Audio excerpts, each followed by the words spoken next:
If you're going to be using twine to trellis your vertically growing plants, let me give you a couple tips that we have found that works really well in our garden. When you're growing 25-pound pumpkins vertically like I do and harvesting hundreds of pounds of tomatoes off of single tomato plants, you want to make sure that you've got great support for your tomato and other plants. It all starts with the string. This is packing twine, or sometimes called tomato twine. If you're going to be using tomato clips exclusively, then you can use this, and I would recommend only using it for 1 year and then throwing it away, because it is thin and it does get brittle and does break. You don't want to risk your harvest or your food on twine that will break during the season because the plants are too heavy. We tried the tomato clips for a couple years. They seem to last for about a year or two, and then they break, and so it was just a lot of hassle, and we thought cheaper was better, but it actually ended up being more work, more waste, and we decided to go away from that. What we have been successfully using for the last 8 years is 170-pound baler twine. This is poly twine. It doesn't make any difference what brand it is, and it seems to last almost indefinitely. I bought this roll 8 years ago in a 2-pack, and I haven't even opened up this roll here. The reason is because we just keep using it over and over. This twine here is 8 years old, and we just put it in a bucket with 10% Clorox and 90% water and reuse them over and over again. I imagine that these will last 10 to 20 years and are strong enough to hold up all of our plants.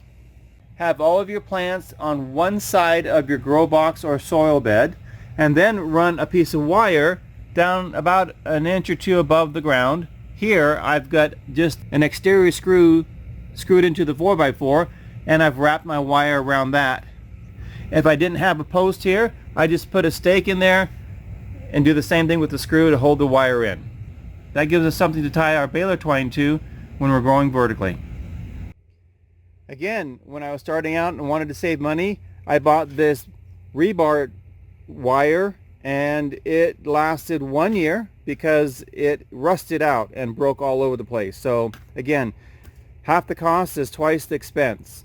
So I no longer use that. I use either galvanized electric fence wire at 14 gauge or just 17 gauge wire, and it's generally aluminum, and it works really well and seems to last for years and years. Cut your baler twine 10 feet long and make sure you tie a knot on both ends so that the twine doesn't fray. At the base of the vertically growing plant, whether it's tomatoes, cucumbers, watermelon, cantaloupe, sugar snap peas, whatever it is, find your wire and just do a quick overhand knot on a bite, just like this. And that way, when you're done at the end of the season, you can just pull the tag end and it comes right off. Then what I do is I take my twine and I like to go underneath the leaf nodes here to help hold the plant up. So I'll start wrapping around the bottom leaf node, making sure the bottom leaf is off the ground so I don't transmit disease and make a bug highway. I've got my first loop there. I'm going under the next leaf node. I found out that going under the leaf nodes really helps hold the plant up when it really gets full of heavy fruit. So I'm just going to go up the plant underneath each leaf node. This is not a leaf node. This is where the fruit's growing, so I go around that, make sure I don't have any tension on that. Then I just continue up the plant.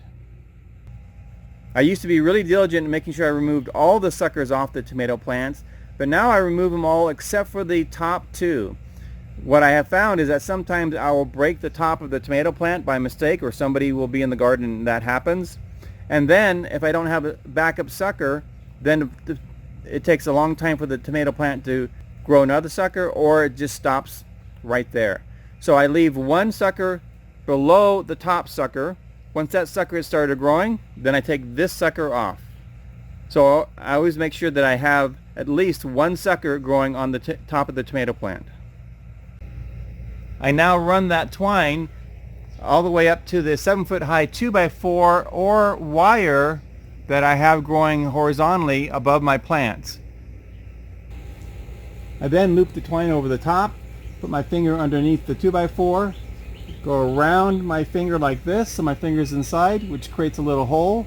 I put my finger and thumb in there, pull this loop through, pull that down, and I've got it secured, and it will not slide and will securely hold my plants growing vertically. That works great if you're 6'2" and can easily reach this 2x4. That's not the case for my wife. We've transitioned using this knot to a faster and easy way that works for everybody regardless of their height. With the twine looped over the 2x4 or the wire, I now introduce a piece of wood. It could be any piece of wood, scrap piece. This happens to be a 6-inch long, 1/2-inch dowel that we use as a dibble, which is a great way to show you how this works. I'm just going to tie a knot on the end of the stick here. I like the clove hitch because the more pressure there is on the knot, the stronger it is, the harder it will hold. Okay, so just put that knot anywhere, and then I'm going to take my dowel or piece of wood, put it between me and the twine, and just take the tip and wrap around there, pull it down, and there we go. I now can adjust this twine up and down whenever I want. So as the plant grows and I need to go up higher, I just go up higher, wrap it around, pull it down. The length of this does not make any difference. 6 inches seems to be fine. You could use 3 inches or whatever you want. There's no slits, there's no cuts, there's no holes. Just tie it on the end on one side, and then as you need to adjust the plant, you just move up the twine and pull it down, and there you go. Now instead of the knot being up at the 2x4 7 feet high, it's now about 5 feet high and very easy to reach, and it's completely adjustable as the plant grows. Now that I have the tomato plant going to the left, I'll take another piece of twine and grow the cucumber plant next to it to the right, so as these grow they get more and more light. Don't have 1/2-inch doweling laying around? Not a problem. I just stepped outside, found this scrap piece of wood laying on the ground, tied the twine on the end. I wrapped the stick around the twine, and there we go. Absolutely free. This is LDS Prepper reminding you, if ye are prepared, you shall not fear. And if you want to grow your plants vertically, cheaply, easily, and affordably, get some 170-pound baler twine and a couple of sticks.